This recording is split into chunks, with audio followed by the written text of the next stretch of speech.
Hi! Welcome to this part of my review featuring the 5e RPG Academy Adventures campaign setting. If you haven't seen the other parts of my review, featuring this Harry Potter meets Dungeons & Dragons 5th edition type of setting, please check out the playlist in the description below. This time we are going to talk about leveling up, that is, growing up from apprentice to a powerful wizard. The core rules generally assume capable heroes beginning at first level.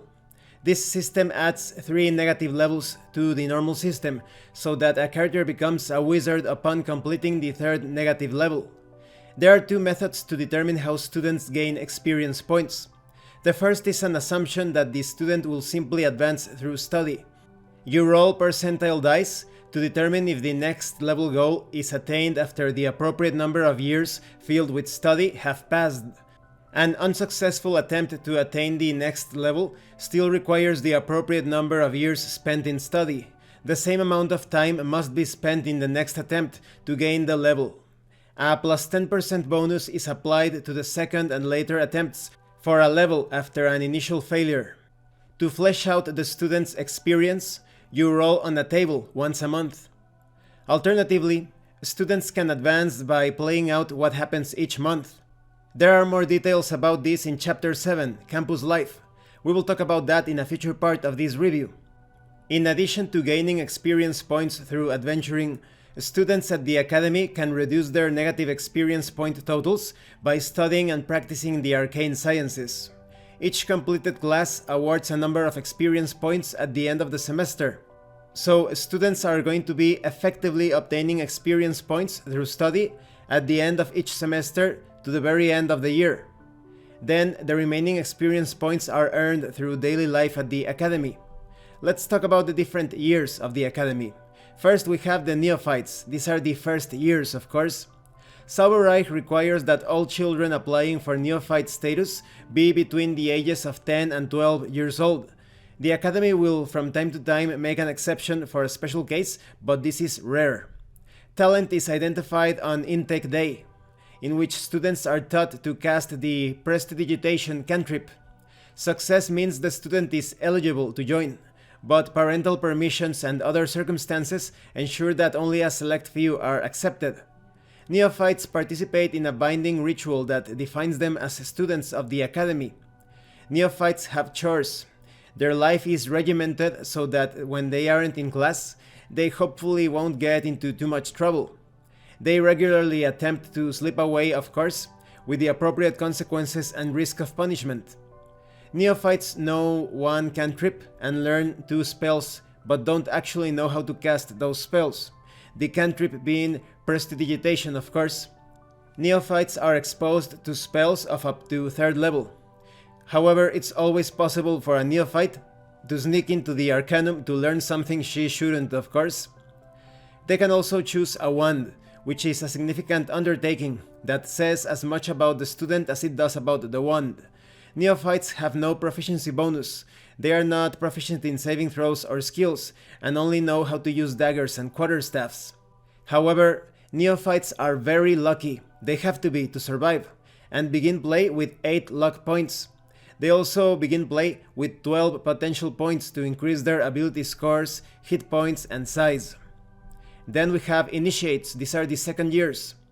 They have access to the Academy Arcanum, which helps when researching topics of arcane, historical, or religious note. Initiates also receive clothing appropriate to their chosen school. While on campus, Initiates have access to the Gottes Gauterm, which gives them magical resources not normally available to most casters. Initiates have access to the Academy Arcanum's spells of up to 6th level. Initiates are also allowed to leave the Academy on field trips of no longer than a week under the tutelage of one of the professors. Initiates gain access to more spells and have a proficiency bonus. They are proficient in intelligence saving throws and can choose from 1 skill and learn how to use the dart and sling. Initiates are slightly less lucky than neophytes, resetting their luck point pool to 7 points. Initiates gain 12 additional potential points to spend on their ability scores, hit points, and size. Now we have the Apprentices. These are the 3rd years. They are the final year of instruction before students become proper wizards. They are expected to hold leadership positions in their triptych and are increasingly sent on missions to exercise their abilities as part of field trips. These field trips are chaperoned adventures, often exploring a cavern beneath Zauberreich or journeying to the homeland of one of the students. Apprentices have access to even more spells, their proficiency bonus increases, and they become proficient in wisdom saving throws and the light crossbow, and can choose from 2 additional skills. Apprentices begin their level with 6 luck points, and gain 12 additional potential points to spend on their ability scores, hit points, and Zeiss. As the title implies, apprentices are fully versed in potion and magical scroll creation. They are allowed to work in the laboratory, assisting the wizards in research and experiments. Each apprentice is assigned a professor wizard who acts as a mentor. Like initiates, apprentices go on field trips along with their mentors. This can be up to a month in length. Apprentices do not gain experience points from learning at the academy during that time, but likely replace it with the experience of adventure. Now, what happens when you successfully complete the program and you become a wizard? Having paid their dues, they are free to go out into the world to seek their fortune. These new wizards might be invited to join the academy as professors, while others may take roles in the royal court as arcane advisors. Still, others become mercenaries. It is not uncommon for graduates to continue the strong bond of their triptych into a guild. Guilds are increasingly common in Drakenheist, where the rising wizards put their magical skills to good use in serving the crown or their empty coin purses. The transition from student to wizard is followed by a graduation ceremony at the end of the year, where all family members and friends are invited to celebrate the student's achievement. Mechanically, a few things change for the apprentice. When it comes to alignment, the player and game master jointly agree on the character's alignment based on what has happened in the previous 3 years. When it comes to hit points, apprentices' hit points are the same. The wizard does not roll additional hit points at first level. When it comes to potential points, the apprentice can spend their remaining potential points on ability scores, hit points, or Zeiss. Any remaining potential points can be turned into experience points, but the wizard no longer obtains potential points. When it comes to luck, the student no longer gains luck points, unless the game master uses luck in the campaign. Concerning proficiencies, the apprentice's proficiency bonus is a total of +2, and includes all weapons and skills available to a wizard.